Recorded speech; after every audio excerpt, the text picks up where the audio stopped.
Scott, I just saw your reaction. You didn't know that was happening, right? But holy moly, welcome and congratulations, my friend, to episode 150. Dude, you saw my reaction. It warmed my heart, and it was like, okay, he had time to do that. I know how busy you are today with calls and coaching, and you still had time to put that together. And you know, I thank you for the congratulations, and right back at you, because that's monumentous to do 150 episodes and never miss one. Never. There's not been one like, dude, I'm sick, I'm dying, I got disease, I can't. Didn't matter. I remember there was a week when the studio was shut down last Right. December, and like everybody was going down like flies, and I was like, doesn't matter. I'm showing up, and there's been some challenging times. You've been a little down under the weather, but it doesn't matter, because Tuesday comes and it's like there's this energy that just appears and lifts me up to like, and then it's like, holy crap, it's over already. Wow, that was cool. So I echo everything you said, man. It's like, I appreciate you, and I appreciate especially, we couldn't do it without you watching, so thank you for this. We love you. I'm just going to run this again. I just have to do it again because 150 episodes. Let's do it.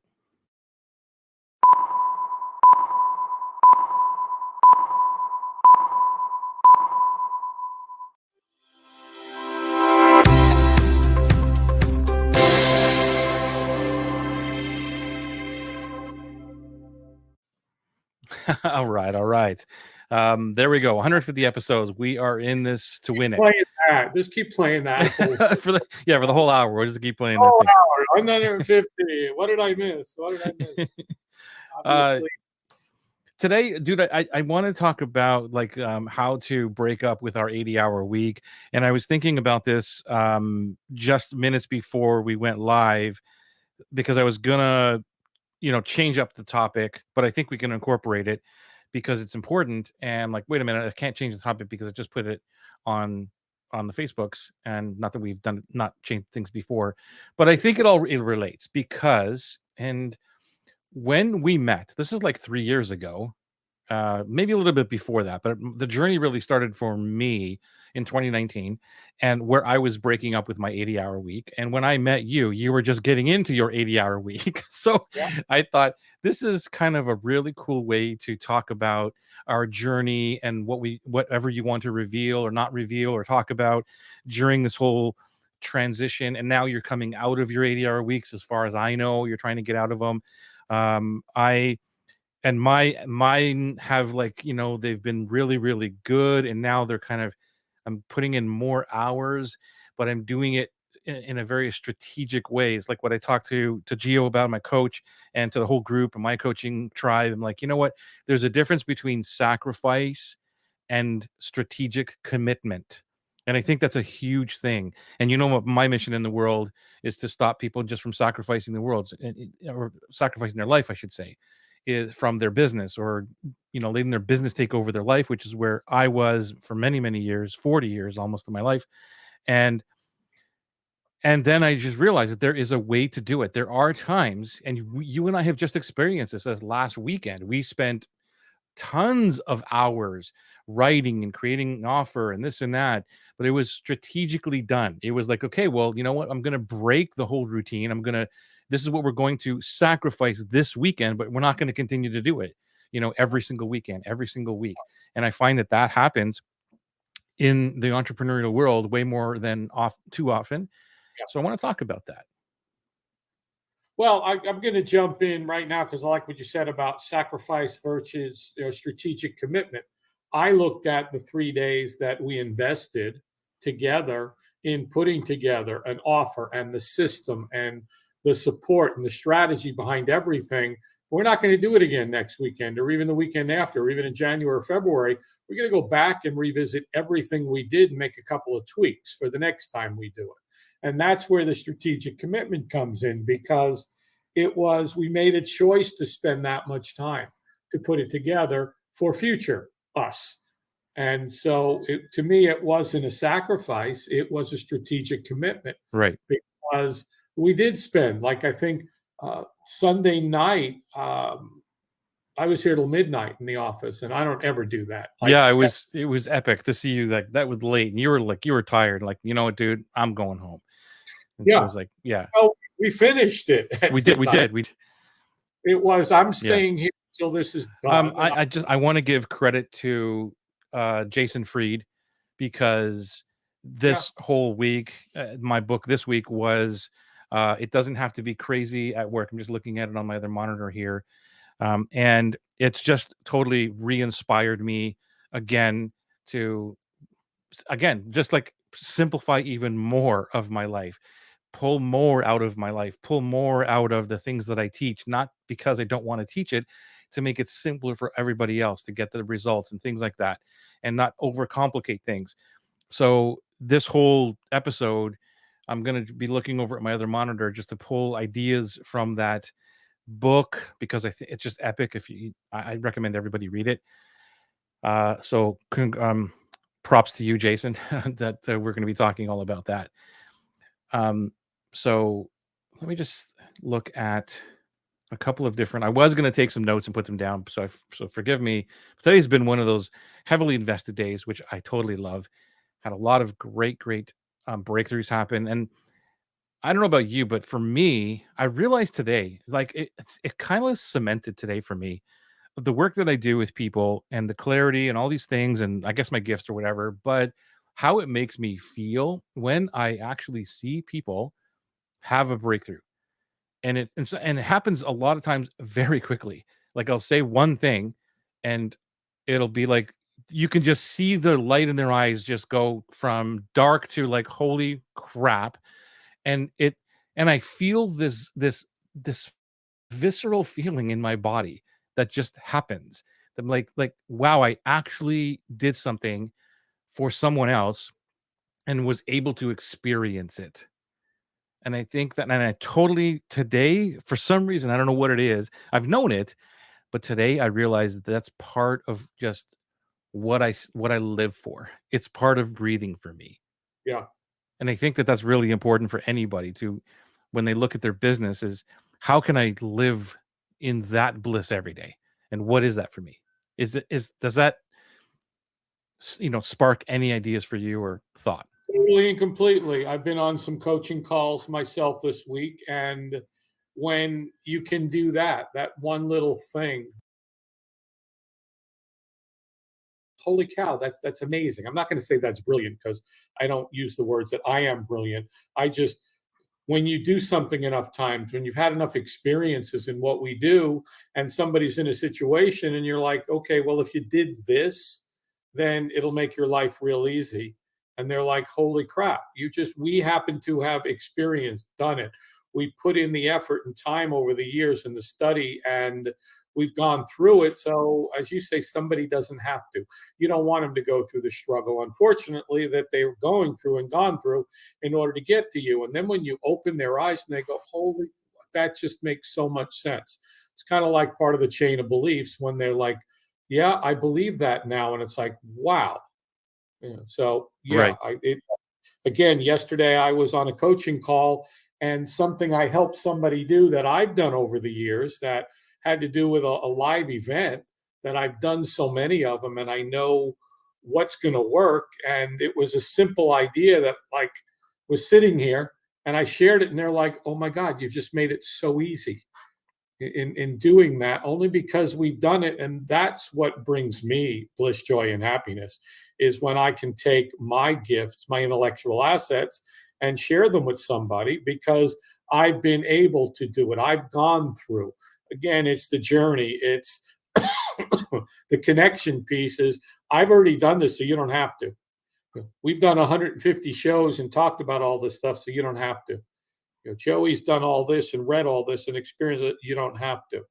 And so that's what we bring. Anybody that we bring to the table is, I've already gone through this. And that's why I'll bring it right back to dream clients. It's so important because we've done what our dream clients are trying to do. And so we can help them because we've already been through that journey. Right on, right on, right on. Okay, so I found one of the things I want to talk about in terms of it's called the 12-day. Watch out for the 12-day weeks, and the way it runs here is that Friday is like the worst day to be doing something. This is why, or releasing something or whatever. Um, and I've been taking Fridays off for I don't know how long now, like almost a decade. Like I've always penned it like that. I'm gonna do 3-day weekends, and the way that I worked it in my brain was because most of us react. Like we wake up and the day just begins with reaction. Pick up your phone or whatever, get into the office and you're putting out fires or something happens that is out of that you're reacting to. You don't have control over that. And so whatever it is, but for most people it's, picking up their phone, looking at their emails going, "Oh, okay, let me just deal with this." And I stopped that. And it's not that I'm 100% on this. I'm not an angel here, but that's one of the things that I stopped doing, and I flipped the script and said to myself, "Okay, I'm not going to be, or I'm gonna try my damnedest not to be reactive for at least 4 of the days of the 5." And on the 5th day, I'm either going to not do anything and not feel guilty about it, or I'm going to let the world come at me and react and have those reactive days, and those have happened. But I live an easier life that way because I'm not stressed out all week long, reacting and putting out fires. So that's number 1. Hey, Netta. Hey, Petra. Good to see you. Let's talk about the 12-day weeks. This is where the Friday is. I'm going to read it a little bit from the book here. Um, if you release things on the Friday and you're like, okay, we got to get this out by Friday, usually you're rushing to do it. You're like, okay, we got to get this out. And the work done on Fridays tends to be a little bit sloppy because the weekend's there, you've had a long week and all these things. Second, Monday doesn't come after Fridays. Saturdays and Sundays come after Fridays. So if we do a launch or release a product or something on a Friday, it's like we don't wait till Monday. Something's going to happen, and that means your Saturday and Sundays are taken up. Oh, the link broke, or this thing, or whatever, right? So then third, if you work on the weekends, you don't get a chance to recharge, which is totally what I'm talking about here, the 3 days. And then you're forced to work the weekend. The following Monday is the 8th day of the week, if you really look at it now, right? Because you have the Friday you released, you're working on the weekend, and now the Monday is really the 8th day of the week because you haven't stopped. You're continuing. The week is continuing into the next. And when I read that, I'm like, holy crap. It's not the first day of the week. It's actually the 8th day of the week. And that means if you keep working through the following week, you're working 12-day weeks. So so you got the math on that, right? Yep. What do you think? I lived it. Not what do I think. I lived it for 2 years, dude. I mean, again, like going back to what you opened the show with, when we first met, you were transitioning into that, and I was just getting into full throttle of myself, which was, yeah, I'm going to launch stuff and this. And I don't think I launched stuff on Fridays. Usually Wednesday was my launch day, but still by Friday, it was like, okay, Saturday. And then you know, Sunday was kind of like catch up day. So there Right. would never was any break at all. It was, even if I took Sundays, which I did after a while, it was still not enough. And one day is just not enough when you go at it 70 hours a week. So I like the math here. It's true math. And then there came a point in time where I just didn't even honor that. And that was not honoring myself or honoring anybody, because I was like, I gotta get this done. I gotta. Yeah. And I think so like that's a really important. I'd like to, if you're watching this either live, hashtag live, or on the replay, hashtag replay, what your thoughts are on that. The 12-week, um, 12-day 12 week. 12-day week. Like, are you ever in that loop of the 12-day week? And I'd love to hear your thoughts. And the next one is, which is one of my favorites. Like, there's so many favorites in here that I could talk about, but One of them is this is which is narrow as you go. It's impossible to work on something and not be tempted to chase all the exciting new what if and we could also ideas. And I am notorious for this. You see me do the Atlas all the time is, oh man, I should teach them this, I should teach that, or whatever. And I'm always, even though I'm reiterating all the time, what I'm doing now is I'm actually pulling things out, making Yeah. it simpler. I'm narrowing. Like, how can I make this simpler and faster for not only me, but everybody? So instead of me grabbing new ideas, which is what I'm so known for in my own in my own brain, I know when I do this, which makes me procrastinate, which makes things never come out or whatever. Uh, all I'm doing now is what can I take out? Like it's kind of I look at I'll just use Atlas as the example, like a project, whatever if you're watching this, whatever your big project is, your launch, your program, whatever it is. And I'm always looking at it from the copywriter point of view, like we always talk about, right? Would you pay $100? Would you pay $1,000 for that word? And it's the same thing for me. Would I pay $1,000 for this slide to be in?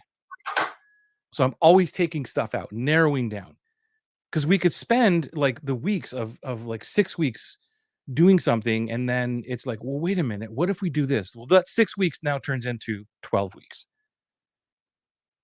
Thoughts?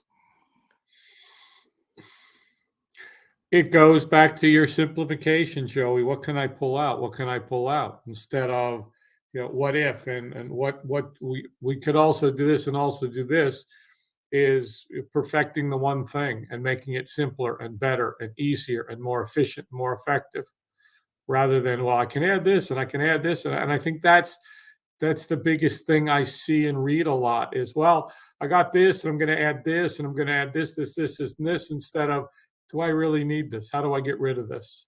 How do I make it more efficient, effective, and simpler? Yeah. And now that, yeah, your entrepreneur brother work like you described and never understood why. It's just part of the entrepreneurial world. It's what happens. And aim small, shoot small. Love it. Rob is a dear, dear friend. We've been friends for man. How long has it been, man? It's got to be over 20 years. Easy, easy over 20 years. Thanks for playing the game there, Rob. Love it. My Joe, my former wife used to say to me, "Stop living a large life small and start living a small life large." Yeah, I love that. Yeah, I agreed with it because I used to live a large life small, and now it's live a small life, simple life, and I like what Rob said too. So yeah, The next one I want to bring up, and I'm just going to bounce around all over the place here. And if you have any feedback or questions or input, please let us know in the chat. The next one is about worst practices or best practices. And I'm totally guilty of this. And once I read this in the book, I was like, okay, I'm going to stop doing that, which is where we get a lot of best practice stuff. Like we hear about here's the best practices, right? But who's best practice? Who is it for? So, and we see this in the online world all the time too. Here's the best way to do this. And we even get questions. What's the best way to launch? What's the best way to run a Facebook ad? What's the best? Well, guess what? What counts for the best practice for one company is not the best practice for another or the individual. And I have to realize that this is the truth. And we even talk a little bit about this in Atlas, where like, don't worry about what everybody else is doing. Let's figure it out for you. But this really hit home that it's more about how are you building your business based on best practices. And so I love advice. I'm not saying don't take advice and don't look outwards to get inspiration and all these things and adapt someone's, well, that's a really good idea. But you can see this even as I'm working on Notion in the background. You've seen me do a lot of this work in the background and the hours and hours I've spent and looking at other people's and like, what can I take from their ideas? What's right? And then I realize that nothing's right. What's right is the way I do it. yeah. I just put together a best practices for people in Kajabi using One Tab, Kajabi, and Google Sheets, and it was something that over years of doing hundreds of launches, I had to make it more efficient that I could find everything. Now it's a best practice I shared with a few people, and they're like, "This is amazing. I didn't know that." Not going to be, for somebody that's in WordPress, it's not going to work. For somebody that's doing something else, it's a best practice for a particular person in a particular situation if it works for them as a best practice. That's all. Yeah, I'm gonna be very aware of how I use the words best practice now. And when somebody asks me that question, or what is it for you? Like if they ask me my advice, here's what I do. This is the best practice for me. Take what you want and leave the rest. But no more, even when I see that, and I've been guilty of this, is where the five best practices Apple uses when they present their Right. keynote. Okay, and then you have a blog on that, or you have a thing. Well, that's what Apple does, and there's a reason Apple does that. Should you do it? Maybe, maybe not. Right. So the best practice thing is just something to be Right. aware of. Lorna, but I want them to know all the wonderful things I know, says the girl who created 23 module course. Yeah, for sure. We get it all. We want to know. We want everyone to know. And let's talk to that for a second, Scott. You and I both know that dream clients, the higher people go in the ladder, or the success rate level, whatever it is, the more money they pay, the less they want. Right. They don't want 23 core. They want the two. That's it. They don't even want two. No, they don't even want to. They don't even want one. They want the one thing that they can do to get the result transformation because that's what you have to offer them. They don't want to. They want the push button, the easy button. They want what we figured out to give them so Well, that they we want they want the cheat code, bro. The easy button. I got to be careful about that, okay, because you're right. That's the way I look at it. Like a dream client to me doesn't want the easy button. They want the missing button. okay. I'm good with that. I'm good That's with it. What am I missing? Tell me what it is, and I'll do it, and I'll pay you for that button. yeah. That's it. I'm missing this piece of the puzzle. Give me the Lego block. Yeah, Here it is. if somebody comes and says, "I've got this problem," that, and you look at it and go, "I can help you do this, and it'll only take this much time." It's like I want that. I don't Yeah, want it. you've well, to that point, yeah, you're right. Like we have saved them years and money and all that stuff off of their life. Yes, that's the easy part. We've made it easier for them. But in my mind, to be careful about. Well, I'm going to give you the easy button. I'm going to give you what's missing in the. For me, it's not about that. This is not going to be easy. I'm going to tell you what you're missing, but it's not going to be easy. It's simple, but it's not going to be easy. Right. Are you willing to do that? Yes, I am. Great. Then I will tell you how to do this. Um, Netta's got a few comments all here. right, Netta. All right. Got some interaction here. You want to read it? I make the distinction between working, doing stuff I don't enjoy, or being ineffective, inefficient, and investing my time in my passions. Mm-hmm.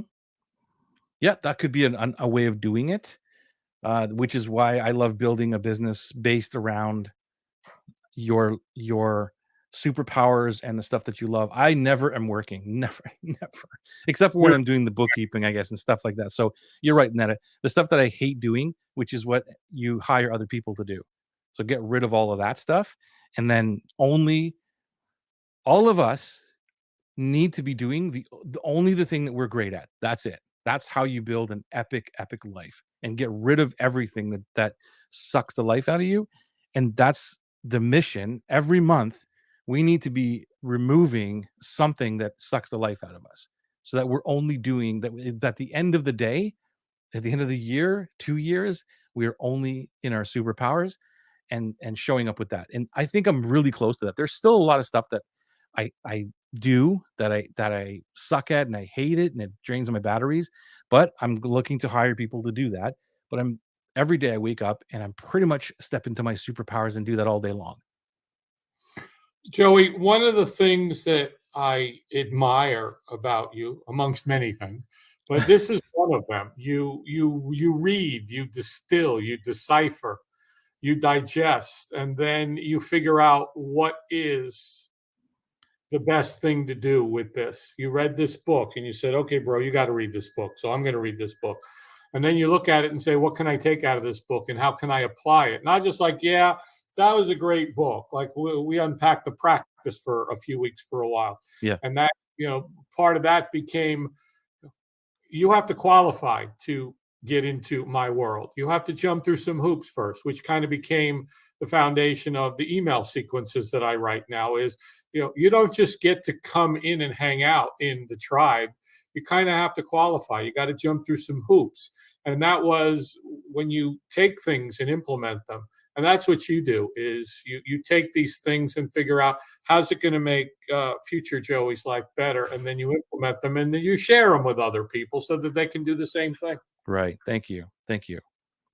Yeah, we were talking today about superpowers as well, and a lot of things that I guess to me that's natural. And when I hear it back from somebody else, I'm like, huh, doesn't everybody do that? Like, isn't that what everybody does? Because that's just how I am. But and this goes, it's not just about me, it's about you watching this, it's everyone that needs to hear that there are things that we all do that is so natural to us that we sometimes overlook them, or many times we overlook them, but it's so super powerful to other people when we do it, and they're like, "Holy crap, like, how do you do that?" Or, "I would never do that." Right? Yeah. Uh, so, like, thank you for that, by the way. So thank you. Um, the other thing here, as I just pulled up here, is this one's a big one. Uh, the having less to do, right? The time hacking and all these other things, the hacks. Like, I've always hated that word forever, especially when it's in the online world now, is how do I hack this? How do I hack the system? I've always hated that word. And now even more as I read this book, time management hacks. And I'm going to, again, be very aware of like the language I'm using from now on out to like when I'm writing an email, what am I talking about here? So think about it this way. And this is what Jason says is like management hacks, sleep hacks, work hacks, all of these things are an obsession to squeeze more time to do things. And I'm like, That's so brilliant. Like that's the absolute truth. Why would you need a time hacking system if you already have too much stuff to do that you need to squeeze more time into the time that you're putting into your day?" I'm like, "Holy crap." Like it just was a big aha moment for me. I don't want to sleep hack. I don't want to be able to get 8 hours sleep in 2. You know what I'm saying? I don't want to get a week's worth of stuff done in 2 hours or 1 day. No, a week's worth of work is a week's worth of work. And if there's too much stuff for me to do, then I'm doing too much. I totally agree. The I like where you're going at having less to do, not figuring out how to squeeze more into. Yeah, the only way to get more stuff done is to have less to do. And I'm stealing that right from his book. I didn't make that up. But the only way to get more done is to have less to do.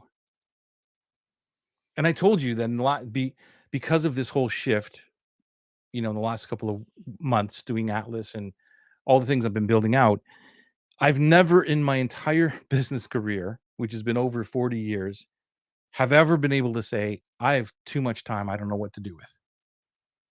And it's not a soapbox thing. It's not standing on and pounding my chest. It's like, holy crap, what am I actually going to do with this time?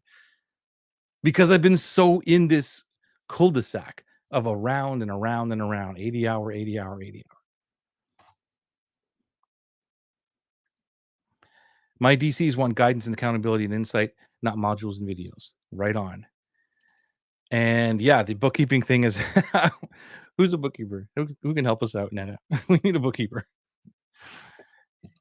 Haiti, good to see you. Thank you. What's the book title again?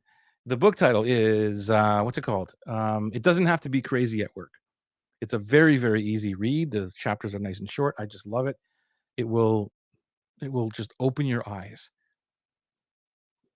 So I'd like to hear from you if you have any challenges in your work or any, uh, I guess, challenges of what we're talking about, like well, it can't work for me, and this is the reason why. We'd love to hear from you.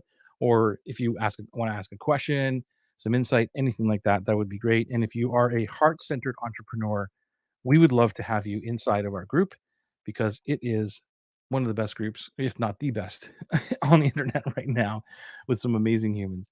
So this is where you go to join us in the Facebook group. And we promise that you will not get, as Scott says, throttled with pitches and all kinds of crap that people do in their Facebook groups. Yeah, you wrote the book for sure. Ah, Tammy can help with bookkeeping. Amazing. And she knows the profit first system as well too. So that's great.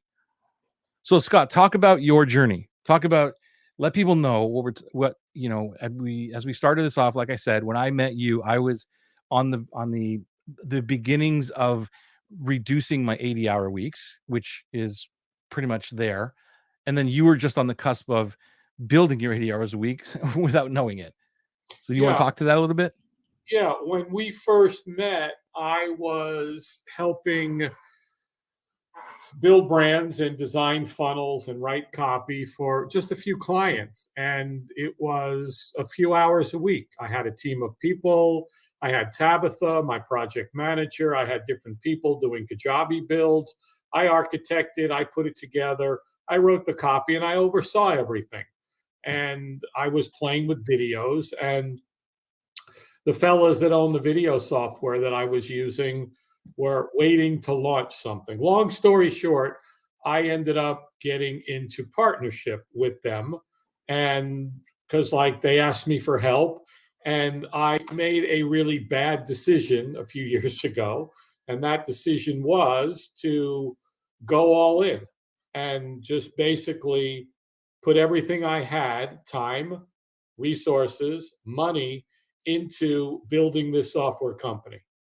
And it was I I have 187 landing pages that I built in that project.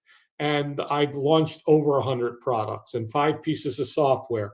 And it was just crazy. It was just always, there was never, because I always had to create something new. Okay, we designed this, we built it, we launched it. Next, designed it, built, launched, next. Instead of create something, well, not create something, find your dream client, see what their struggles and challenges are, then put something out in a beta format. Right. And so I spent 2 years, put myself $60,000 into debt, and never got to where I needed to get to. And all that time, it was 70, 80 hours a week, 6, 7 days, nonstop, all the time. And yeah, I got good at it. I got good at building all of these sequences and building email sequences and doing everything with Kajabi and landing pages and opt-ins and forms and autoresponders and tagging and all the things that I should have only done once. And then, like we talked about tonight, worked less. And it was when I crashed and burned, and I was like, dude, I can't do this anymore. And that's when we just went to, well, what 5 things do you need to tell everybody about a landing page? And we did a live, and then people were like, that should be a program. And then I went and did a beta program, and that's led into other things. And I only have to do that, and it's simple. And dream clients find me. So it took me 2 years being on the show with you, listening to it, for me to crash and burn, to be able to tell the story of. But again, the what it was kind of going back to the first point you made here. Yeah, there was a huge sacrifice, but there was part of it that kind of was a strategic commitment, because like I got on with someone the other day, and literally in 30 minutes was able to help them build an entire process that would have taken them maybe 6 months if they ever figured it out.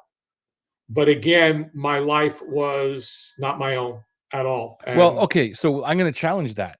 How is that a strategic commitment? And I'll tell you why I'm challenging it. well, and I know why you're challenging me, and that's why I kind of said, there was the sacrifice piece, and I probably, I'm playing with it. It wasn't a strategic commitment because I didn't say I'm going to spend this much time learning this thing that's going to help me do this thing easier in the future. It was Right. like, So it's like it's kind of like you didn't say I'm going to spend all this money going to $60,000 in debt like that no, as a strategy to do this other thing. So that's what I wanted to point out because I want to no, make sure that that line is not blurred with anybody listening because a strategic commitment is what you and I just did over the weekend. Is I decided on Thursday, okay, I'm going to stop everything and I'm going to go do this with you, right? right, And we both said, okay, I'm dedicating whatever it takes to get this finished by this weekend. That was our right, strategic commitment, and that's what I mean. So it was so we did sacrifice or whatever, okay, but it was a strategic commitment in order to get the future better.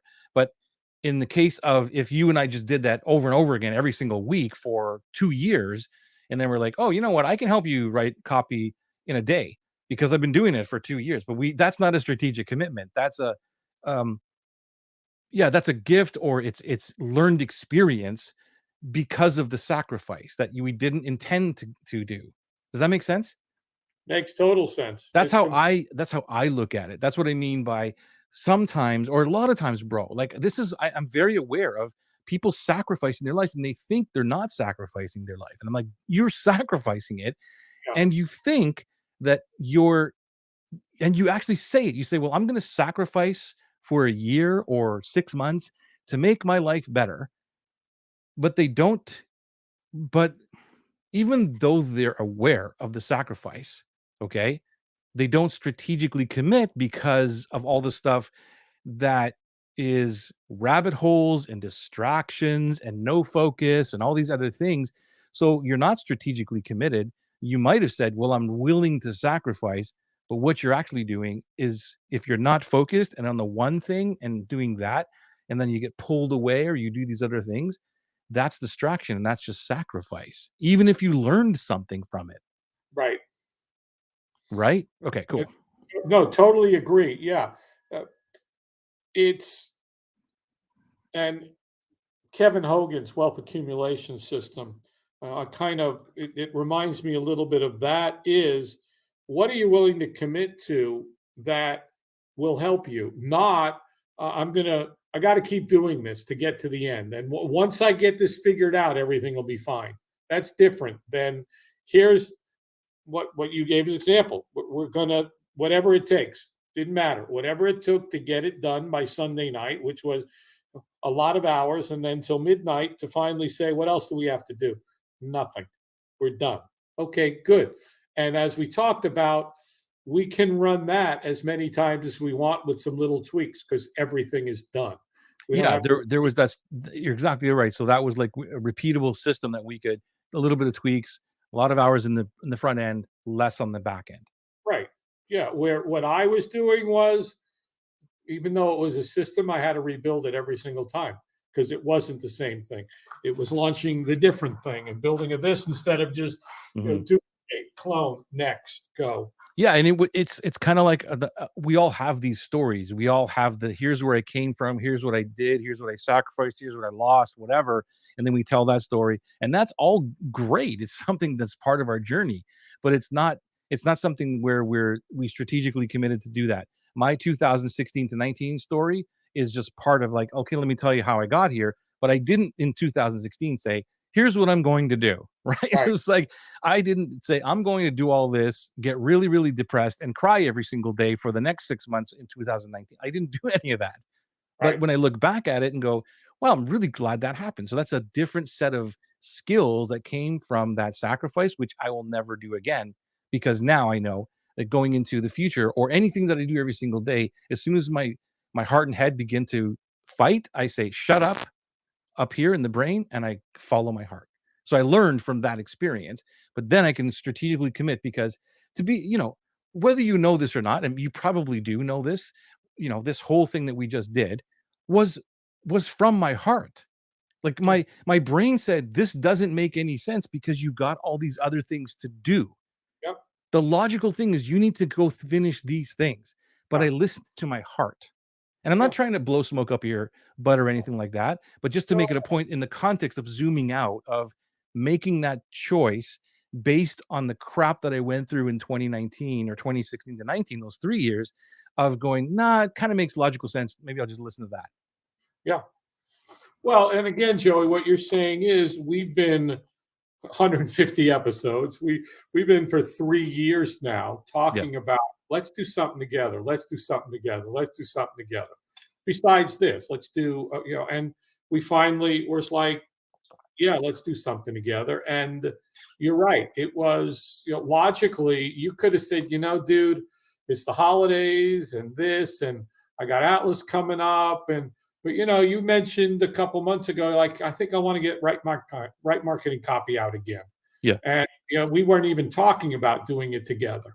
And you were like, yeah, I think we're going to run another WMC. And then it became, let's do it together. And then it just went further, and it did come from your heart. You're not blowing smoke.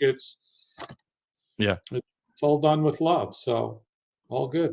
Uh, it's good to see Tammy's doing that. Yeah. So that's so amazing, Lorna.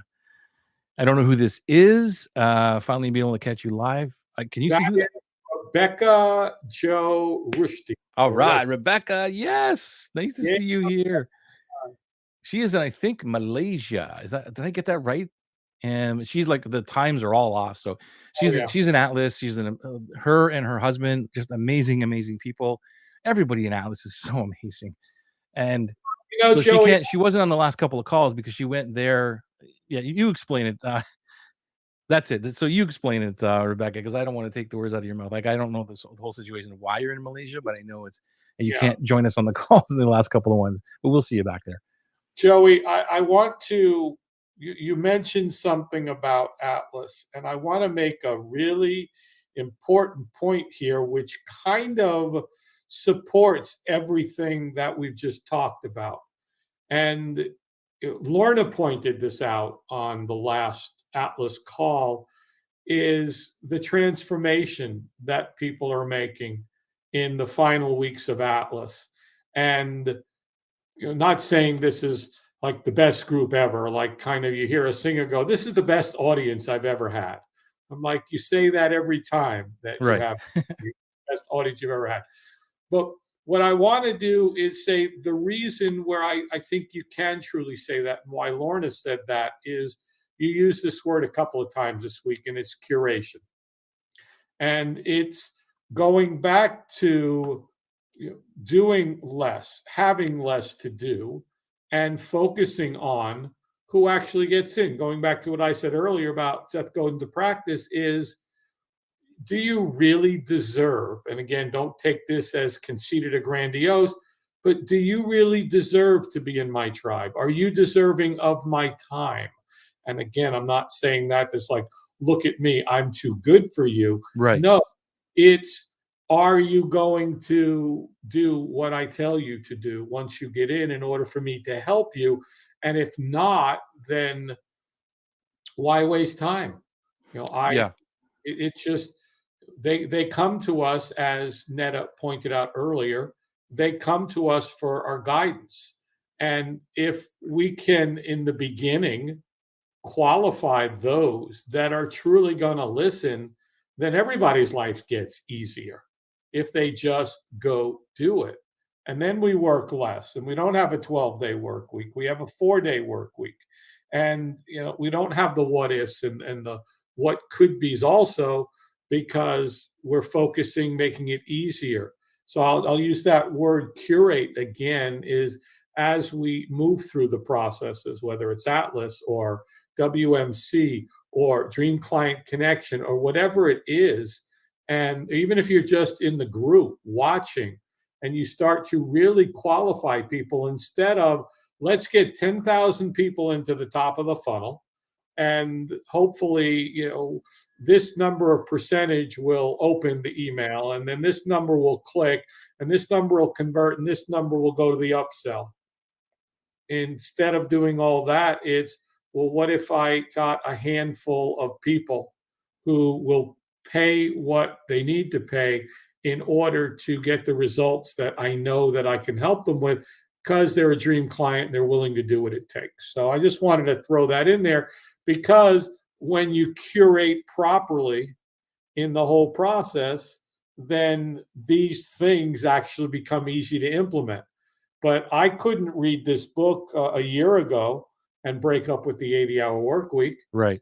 I'd be like, I can't do that. I have to, I have to, I have to, I have to. I got more this next thing that this is that frenzy, that frenzied pace. Yeah, Just and you brought up like a whole bunch of great things that I want to address here because um and I recently thought about this because someone was asking me about the curation and what all that means, and I realized that the way that I approach it, and everybody in Atlas already knows this, and but I haven't really talked about this piece of it, which I will more as an analogy. Um, but the people that come into my programs, no matter what they are, I look at it now from the point of view as a mastermind, like a high level mastermind, like Joe Polish's Genius Network. Okay, for example, and I'm not comparing myself to that, but just to give you an example. And the reason is like I believe that all of my programs now are mastermind curation levels. Here's what I mean by this: it's not like you just said. I don't want to sound grandiose about I'm better and should you be involved in this thing, and right, like what you just said is part of it, but it's more, and I think that this is important for everyone to know, that it's more about the tribe that you've built to protect the tribe, okay? So when someone is asking to come in my case, "Can I take the next Atlas?" or, "Here, I wanna give you money for that." It's not an automatic in because right. is this the right fit for the group? Not for me, not for me, not for them. Is it for the group? So I my focus has shifted, and it's done it a couple of times. It's like, okay, yes, it's all about the dream client and all that is, and it's about me, my life getting easier, and no crazy hour weeks of someone texting me going, "Hey man, like what's going on? I expect you to," like any of that. So that's all gone too. But it is now, I think number one has shifted to how do I protect the group, the integrity, the vulnerability, the bonds, all of that stuff. Does Scott fit this group? Does that make sense? And it goes all along the line. So there's 3 check marks. Does Scott fit the group? Does he fit my life? And is he the right dream client? And is he going to listen to me and do all these other things? So that's where the curation has developed for me. So I look at it from a mastermind level, and kind of like when if you join Joe Polish's Genius Network, it's not an automatic in. Here's 25 grand. Well, no, you have to go through the process of getting in, because there's people who have gone to his level and have just gone in there and completely was a cancer inside the group Yeah. to make, and they're like, what the hell is this? I'm not paying 25 grand to be pitched by this dude sitting beside me. Like, you know what I mean? It's that kind of, and you don't want that. At No. least that's how I approach everything going forward. And this has been the year that has happened even more. And I think that's why you, and even Lorna, thank you, Lorna, for recognizing that, have actually said it. Wow, this group is Yeah. completely different. Like you said, not better or worse, just a different way of looking at it because you've been in Atlas from day one. Yeah. And you've also got what number Atlas is this? 6, 7? 8, I think it's 8. Okay, so again, you've by simplifying it, by having less to do, by just focusing on it, not well, okay, that was Atlas. Now what am I doing? Atlas, good. What's the next thing? And the next thing? It's no. Let me just keep doing this and get it better and better and better. And that's a huge lesson for anybody watching is build your cohort, your program, and just get better at it, better at it, better at it, and keep beta and beta and beta. Well, let's talk about that because I've got this up here. It's called Launch and Learn. And I think this is going to be applicable for a few people on this call already that I have in mind. And even for those who are watching on the replay, hashtag replay, by the way, or hashtag live if you are here live. But this is the whole foundation. And this is not about Atlas. This is just about how do you make your life easier. But this is what I've done. And it's Launch and Learn. If you want to know the truth about your market, if you want to know, did I get the right price? Is it the right offer? Is it going to sink or swim?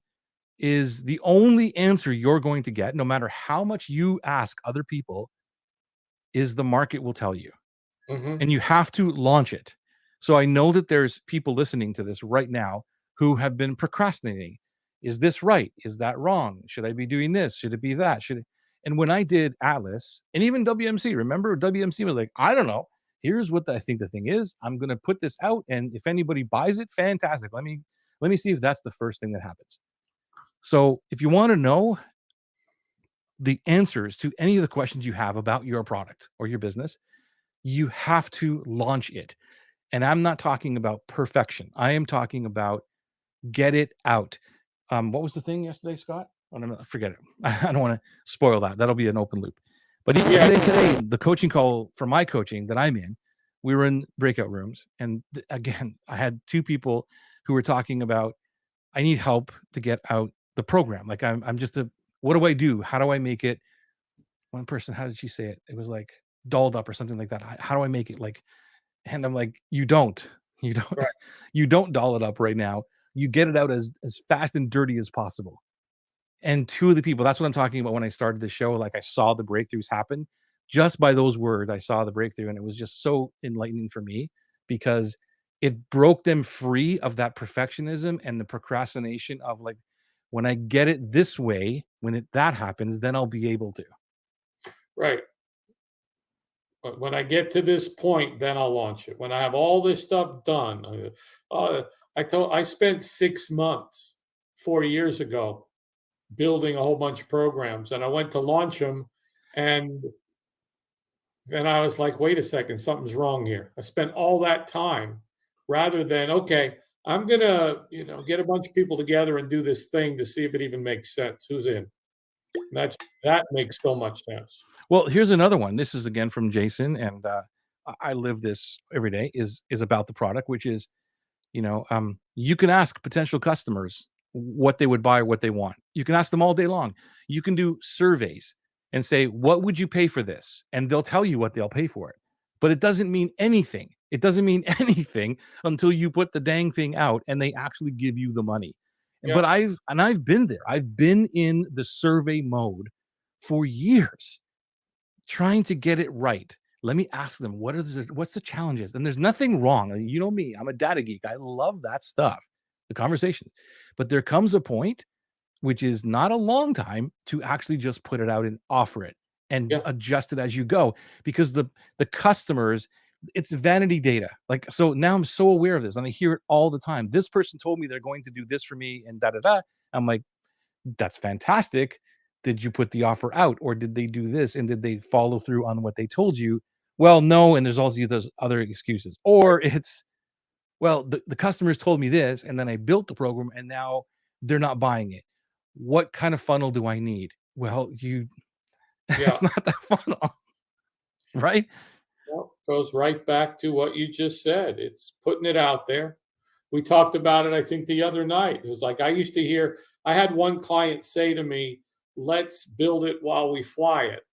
Yeah. And back then I was like, "No, we're going to build it and then fly it." Now you said, "Okay, jump."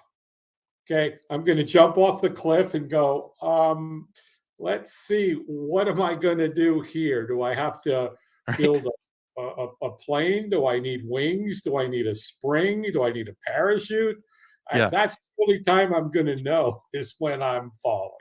Yeah, it's like what, and that goes back to, we're just giving an analogy of the model. Like, what's the right model? I don't know. Jump off the cliff and figure it out. Is a Yeah, parachute the best thing to use? Do you have to flap your wings harder? What do you need to do? yeah. And I get it that people are so afraid of this, but this is where the 80 hours a week comes in, because they're procrastinating and they're asking customers and I'm not against any of that, but and if you're watching this right now, you're just jumping in at this point. That's not what I'm against. I love that stuff. Yeah, But get out there and put it, you're putting time in somewhere, and you have to reduce the time you're putting in anyway. Like 40 hours is 40 hours, yeah. not 80. Hmm. My fourth iteration of the program is actually less dolled up. I love it. And it's obviously, yeah, it's always going to get better. And Missouri, good to see you back, Missouri. We miss you. I love this. Been there, done that, and got the t-shirt. I love it. I just totally love it. Meadow is in the house. Thank you, Meadow. Just amazing, amazing humans watching. Thank you. If you have any questions regarding your 80-hour weeks or comments or suggestions or anything that you can help us with to reduce or break up with our 80-hour weeks, we'd love to hear that too. I am going to scroll through here and And see for what other. anybody that hasn't, that just joined or joined recently, you're talking about the book It Doesn't Have to Be Crazy at Work by Jason Fried. And you brought up the breaking up the 80-hour work week. And it's just a great conversation in how do we really look at what's our commitment to strategic things that are going to help us in the future as opposed to sacrificing our lives to think we might get somewhere. Yep. I'm going to talk. Here's another piece that is really important that kind of summarizes what he talks about. And it's about choices. And I think that it's so important for us to realize this. It's kind of what inspired me to write the last, I think, post I did in the Facebook group about like moving forward and taking the chance or whatever it was. But a business, I'm going to quote it from him or read from him. It says, "A business is a collection of choices. Every day is a new chance to make a new choice, a different choice." And for a lot of us, this is from my perspective and my experience, is that we don't make different choices. We just keep on doing the same damn thing, looking for hacks or time hacks or whatever, social media hacks and what's the best Facebook hack and all these other things. So are you, and then he says, goes into, are you going to squeeze 10-hour days or 60 plus hours a week? Or are you going to choose to make the reasonable numbers of hours count? Right? And that's what we do. Like we did that over the weekend. It's like, okay, this is a lot of hours, but we're not doing anything else. We didn't sit there and surf cat videos or do anything else. It was, we're focused on this, Right. and this is what I'm doing. We're going to make these hours count. So even Uh-huh. though this was an exception to the rule in terms of our normal week, we still committed to that. Are you going to burn more money than you earn, hoping that one day, this is a big one, that profit will finally materialize? Are you going to choose to give endless growth a rest until the numbers work? Or are you going to choose to give endless growth a rest until the numbers work? So I was in that boat too. It's like, well, I'm just going to continue to burn money. I'm going to put it out after all these things. And one day I'm going to be profitable. And that was back in, I think it was 16 or 14, whatever, before when I first read Profit First. And that was November of that year. And it was like, okay, now I understand that there's profit first. I need to take a profit out of the business first, whether it's $1 or is it 100 or $1 million. I'm going to start today to start taking profit. And I changed that habit.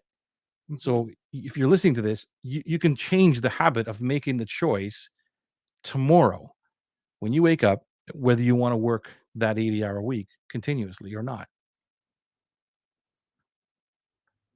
Any thoughts on this, Scott? Good summation of, yeah, you decide tomorrow what you want to change and what do you want to continue to do. And do you want to make sacrifices or strategic commitments? And I just agree with everything you just said. Sounds like you're gonna love the book when you when you read Yeah, it. I'm ordering it. So yeah, I will. I don't think there's maybe only one book out of all the ones you ever suggested that I was like, nah, I don't like that one. Very I don't cool. know which one it was. Yeah, very, very cool.